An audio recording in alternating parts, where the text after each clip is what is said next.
আগেই বলে দিচ্ছি, ফেমিনিজম, ছেলে মেয়ে সমান, তারা এক, তাদের মধ্যে কোনো ফারাক নেই, এগুলো বলবেন না প্লিজ। আর এই ব্যাপারটা ছেলেদের পক্ষে বোঝা সত্যিই ইম্পসিবল। আর এতে দোষেরও কিছু নেই, আমরা মেয়ে বলে কিছুটা অ্যাডভান্টেজ নিচ্ছি। আর একটা কথা, সবাই একরকম হয় না, এভাবে কেন বলছেন? দয়া করে এগুলো বলবেন না, কারণ এই বিষয়টা সে সমস্ত তর্ক বিতর্কের নয়। আর সেটা যদি আপনি না বোঝেন, তবে আমি আপনাকে বোঝাতে পারিনি, ক্ষমা করবেন। আসলে আমাদের মেয়েদের শরীরটা এমনভাবে তৈরি যে যখন তখন যে কোনো সময় ঢুকে পড়া যায়।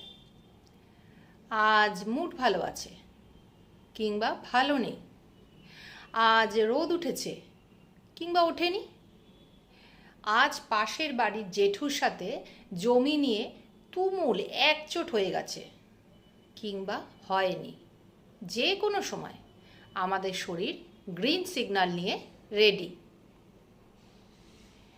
আর এই ব্যাপারটা যেহেতু আমাদের মানে মেয়েদের শরীরের, তাই এটা বোঝা ছেলেদের পক্ষে সত্যিই ইম্পসিবল। আর এতে দোষের কিছু নেই, আমরা মেয়ে বলে কিছুটা অ্যাডভান্টেজ নিচ্ছি। আমাদের মেয়েদের শরীরটা অনেকটা পিকনিক স্পটের মতো, একটা ছাতা, একটা মিউজিক বক্স, দু চারটে বন্ধুবান্ধব, মজা। ইয়ো ইয়ো বাদশার গান চালিয়ে ব্যাডমিন্টন কিংবা ফ্লাইং ডিস্ক কিংবা ক্রিকেট, উইকেট আনতে ভুলে গেলে কোনো চাপ নেই, আমাদের শির দ্বারা দিয়ে ভালো উইকেট তৈরি হয়, ভেঙে বসিয়ে নিলেই হলো। একটা ছোটোখাটো ফ্রেন্ডলি ম্যাচ হয়েই যেতে পারে। আর এই ব্যাপারটা যেহেতু আমাদের মানে মেয়েদের শরীরের, তাই এটা বোঝা ছেলেদের পক্ষে সত্যি ইম্পসিবল। আর এতে দোষের কিছু নেই, আমরা মেয়ে বলে কিছুটা অ্যাডভান্টেজ নিচ্ছি। আমাদের মেয়েদের শরীরটা অনেকটা ফুড কোর্টের মতো, কত রকমের কুইজিন একই ছাদের তলায়। বুকের কাছটা কাবাবের স্টল, রেশমি কিংবা মালাই, একেবারে হাতে গরম।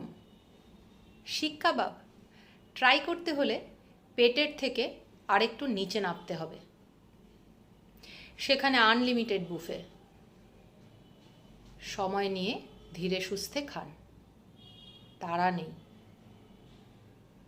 ব্যাপারটা যেহেতু আমাদের মেয়েদের শরীরের, তাই এটা বোঝা ছেলেদের পক্ষে সত্যিই ইম্পসিবল। আর এতে দোষের কিচ্ছু নেই, আমরা মেয়ে বলে কিছুটা অ্যাডভান্টেজ নিচ্ছি।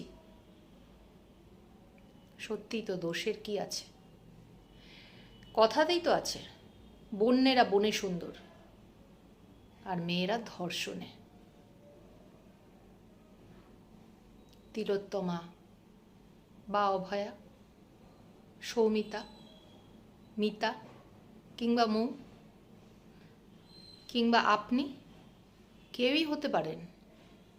ভাবুন, বিবেকের কাছে প্রশ্ন করুন, তারপর নীরব থাকবেন না সরব হবেন, সেটা আপনার বিবেক, বুদ্ধি এবং অভিরুচি।